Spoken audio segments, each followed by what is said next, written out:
Today from the Martin Luther King Corridor Improvement Authority, Anthony Parker and John Willis.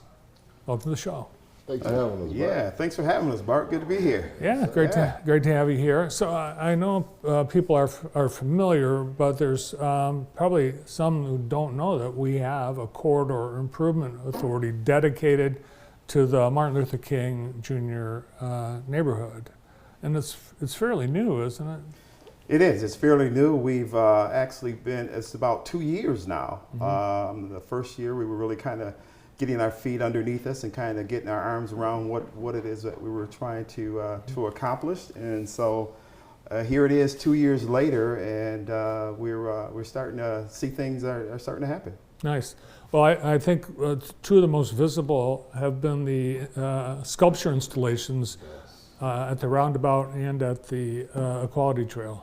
Yes, those are beautiful additions to the corridor.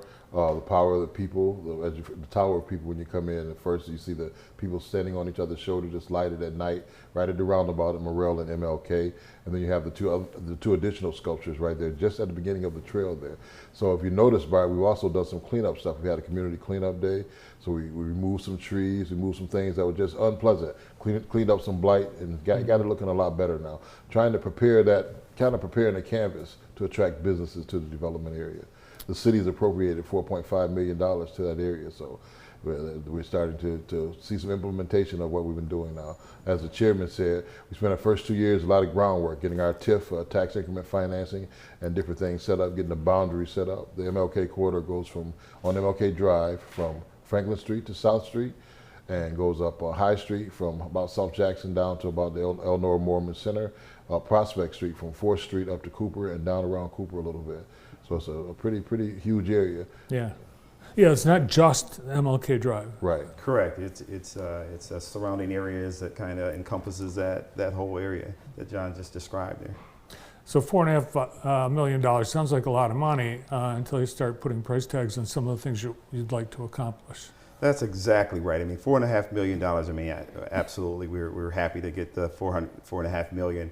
But you start to put price tags around, especially you start to think about things that you need infrastructure things first. And those are the things that aren't so pretty, but you have to have them. And you start to think about if you want to do some sort of retail. And it's really all about economic development. And when you start to think about economic development, you know, $4.5 million gets eaten up pretty quickly. But as John just talked about, you know, we're looking at some additional funding that can be coupled with that $4.5 million. And hopefully we'll get some investments as well, some private investments, and we can develop that corridor. Right. So we've also got $6.8 million in a RAISE grant for the reimagining of MLK Drive that'll do a lot of road things and some pedestrian things, lighting, different things like that. We're starting to work on. We've just had the first meeting, the reimagining what MLK Drive could look like. And so we're starting to put some of those things together. We'll get some community input, some different things on those, along with a $500,000 brownfield development grant that will allow us to redevelop some of the areas that may have had possibly an old gas station or different things like that may have turned those into brownfields. So you're talking about almost what, $10, $11 million yeah. that's being committed to the area, and we like to see that spawn some commercial development, economic growth and development. Chairman, by the way, Anthony's been real humble. He's a chairman of our MLK CIA. The chair. He's the chair. Yes. The chair is here today. So. Yeah, and it's a great team, right? And it's a great team that we're working with, and just trying to corral all the ideas. And again, it's really about economic development being brought back to the South Side. You know, we know there's just a grand presentation. John's had a presentation that he talked about the history of the MLK CIA, of some of the disinvestment that happened there. And so what we want to do is to bring that back. It's about economic development, looking for entrepreneurs that want to set up shop, set up business in the corridor, and that's what we really would like to see, and just get some revitalization, revitalize the neighborhoods. And so that's the thing that we're aiming for. And so we're pretty focused on making it happen. And again, we're starting to see some things actually come to fruition. So pretty soon here we should start seeing some things. All right, well, I'm going to ask you what those might be, but John, you've done a lot of research on the purposeful disinvestment of the neighborhood Yes, sir. over decades. Yes, sir.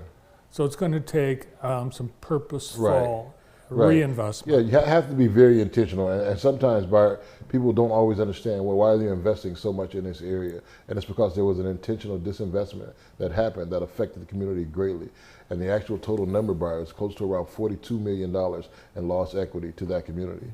So you're not going to replace $42 million with just 10 or 11 million that we have. It's going to take some time. It's going to take some growth. It's going to take some helping people understand we have to grow internally as well.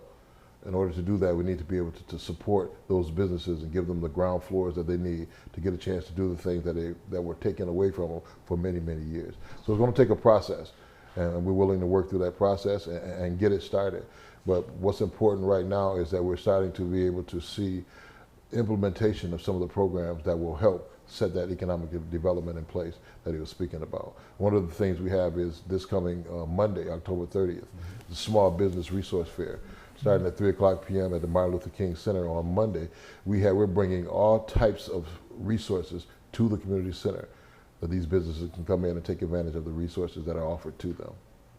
I know you guys sent out a survey a few weeks ago asking people, I remember seeing it and I filled it out, the things you're looking for is input from the community on what kinds of things we want, you want, the community wants for that neighborhood, the kinds of things that already are strengths, some weaknesses. Have you finished analyzing the data from the survey yet? Yeah, we've got a chance to look at that data that's come back, and so what kind of sits high atop of the priority list is a grocery store. You know, there were decades ago there were a couple of grocery stores that was in that area, so that's one of the things that kind of surfaced to the top. And so one of the things that we've done too, just in our strategic planning, we thought about what are some of the things that actually left the community. So you think about grocery store and health care. Trying to bring some of those things back, even like a pharmacy, those sorts of things. What are the pillars of the community that the community needs? And so, but looking at that survey, those are some of the things that the community has asked about and say, hey, we'd like to see this back in our community. And so, what we're trying to do is to prioritize and bring those sorts of things back to the community. So that's what we're looking for. And hopefully we can get that whole ball rolling there. Yeah, you guys remember we had a grocery store and a pharmacy, a chain pharmacy at right Prospect and MLK. Sure, That's right. Yeah. That's right next door to each other there. Yeah. So that's kind of the area you've picked a spot for. We're looking at a couple areas. We're looking at a couple of areas where we want to be able to attract a grocer that will be sufficient, that'll be sustainable.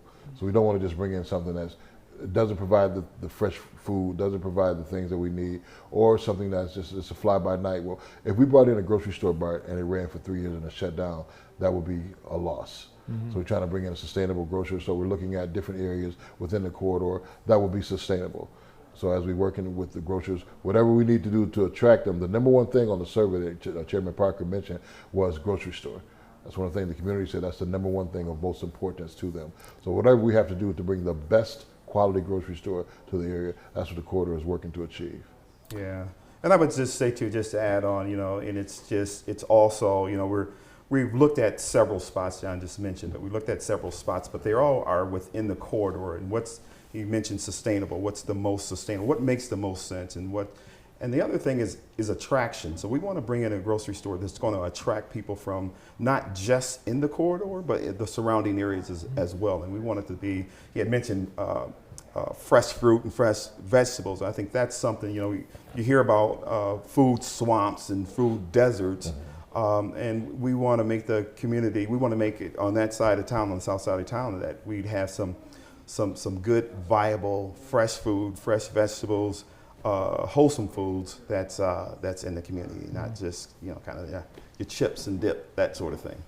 So do you reach out to people like Meijer or Trader Joe's or people that are? We reach out to everybody we can. Yeah. Everybody we can, and we do have some people that have expressed some interest in possibly joining us here in Jackson for that. So we're along in that process. We spent the morning this morning with Monica Moser doing interviews for our MLK, CIA, Entrepreneurial Fund and Facade Program applicant, the committee that will review the applications for that. So we're not far away, Bart, from being able to offer that opportunity to some businesses and different people in the community. Yeah, and you've already got some things you mentioned. There are some cool things. You've got somebody that's going to develop some housing and a few other things already that are in the works.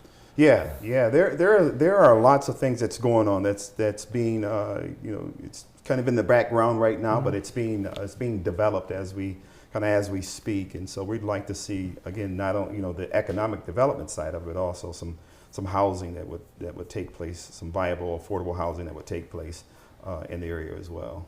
All right, everyone's welcome to town. I think this is the second one that you've done.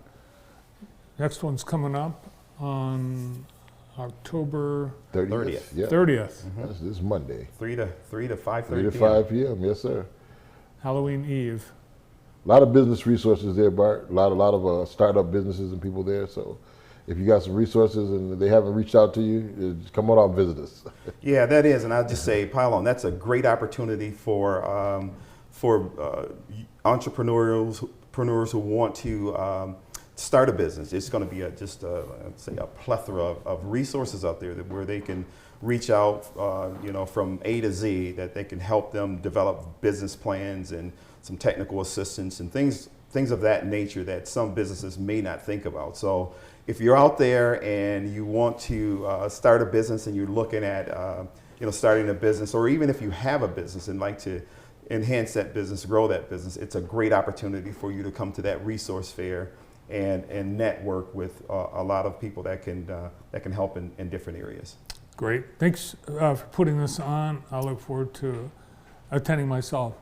Thank you. Looking forward to it, Bart. Thanks, Bart. Thanks for having us on. Bring JTV with you, Bart. Yeah. That's one of our community resources. I'll bring everyone over. All right. Awesome. Bring the crew. The chair of the MLK Corridor Improvement Authority, Anthony Parker, along with John Willis.